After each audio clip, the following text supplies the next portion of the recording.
So guys, before I let you watch this video, I want you to know that Sheikh Gumi has come out to challenge the federal government, telling them that they don't have any right to declare anybody, a terror sponsor in Nigeria. You can imagine the audacity. You can imagine, sometimes I keep imagining what gives this man that innermost strength, that boldness. This is somebody that goes to the forest to meet with bandits, A renowned Islamic scholar, Sheikh Ahmed Abubakar Gumi, has visited some bandits in the forest of Shinkafi and Gumi local government areas of Zamfara state.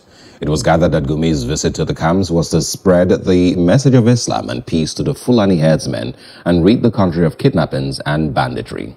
Gumi and his entourage were said to have first gone to the forest of Tubali and Makai in Shinkafi local government area, which were under the control of armed Fulani herdsmen.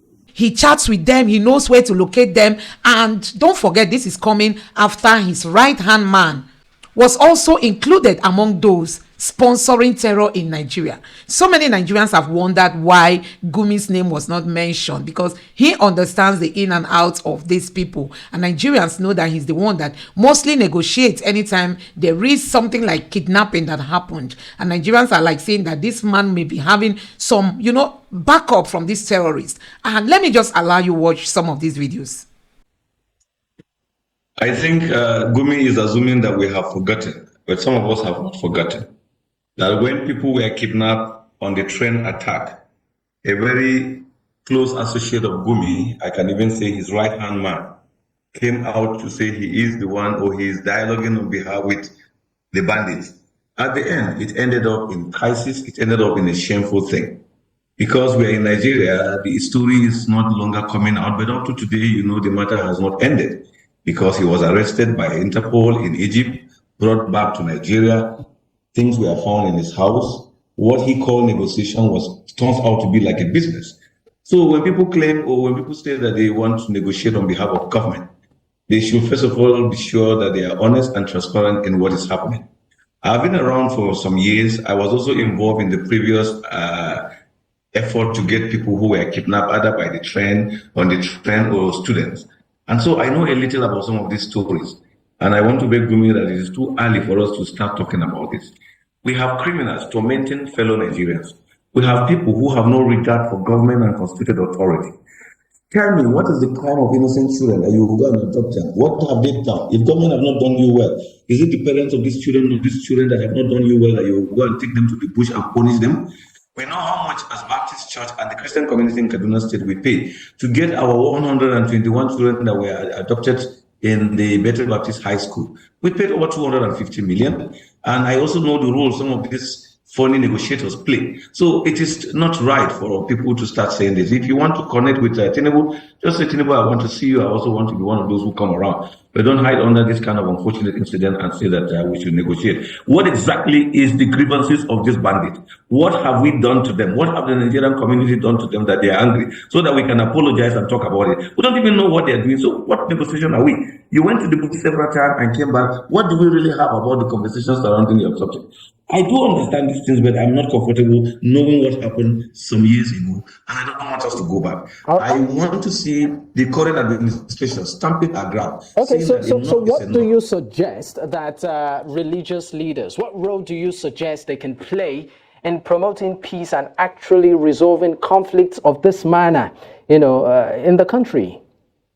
Yeah, that's where I'm coming to. But let me just quickly respond to your question. As religious leaders, we have a responsibility to, number one, remind followers to know that service to God is service to nation. If you serve your nation, you are serving God. If you are patriotic to your nation, you are doing it because of God. So people shouldn't think that because this is Nigeria, so they can destroy Nigeria and then claim to be serving God. You cannot serve God by destroying your country.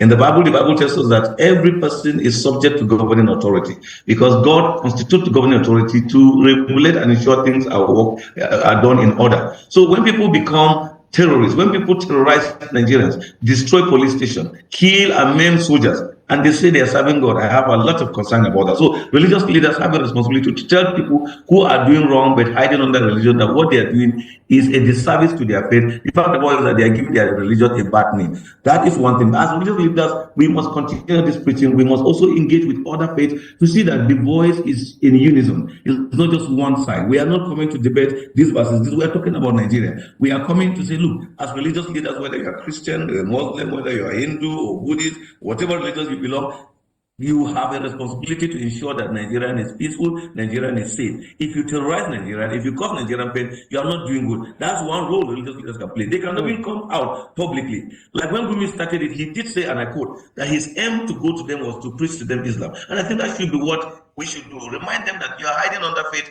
but you are causing people pain. Our religion does not teach that. You are not doing it right. If we do it, then people who do that, we cannot come and be defending them or protecting them and telling government to be careful how she deals with them. No.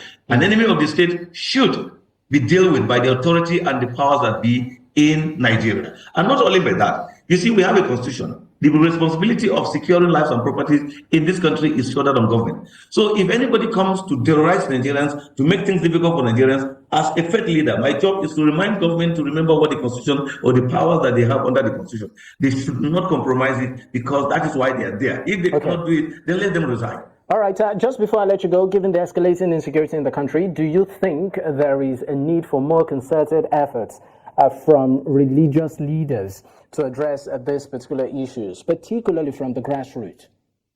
Honestly speaking, there are religious leaders who are doing their best and putting their best to make sure that there is peace in Nigeria, there is progress in Nigeria. I remember very well the particular day that these young people went and kidnapped these children. A group called Interfaith Dialogue Forum for Peace. We are in Kaduna, a group of over 120 religious leaders. The fact that we were almost 500 in that hole, talking about how we can tackle poverty and tackle insecurity as our collective responsibility. Unfortunately, as we were discussing that, enemies were in the bush terrorizing our innocent children. So there are efforts going on out there. But you see, Nigerian is big, Nigerian is white. That small effort is not enough. We need to intensify. We need to continue to go to places. We need to remind people in the rural area that, look, nobody should come here and tell you he loves you when he's terrorizing Nigeria. Nobody should come here and say he's defending you when he's causing Nigerian pains. Whether he's a politician, whether he's a bandit, or call him whatever, a religious leader, anybody whose purpose of coming close to you is to cause Nigerian pain, do not love you. To destroy Nigeria is do not love you. So we need to continue that, because when more people become informed and all people of different shades and opinions unite, then we can deal with this criminality.